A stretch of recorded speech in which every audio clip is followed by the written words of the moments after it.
Официјално Берово е прогласен за град на културата за 2017 година. Предвидени се околу 100 содржини, театарски представи, концерти, ликовни изложби, литературни промоции, со кои ќе се овозможи една културно-туристичка преродба на оваа општина. Втората половина на месец март ќе започнат сите активности, ќе има огромен број на настани, над 100 настани ќе се реализираат овде во Берово, големо присуство на театри и од нашата држава и од регионот.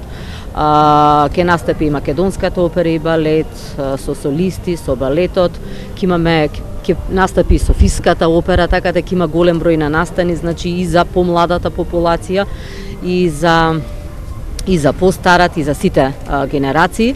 Ќе има настани, кои настани, јас верувам дека ќе го зголемат и бројот на туристи и на гости и со тоа ќе ја покренеме и економскиот напредок на нашата општина.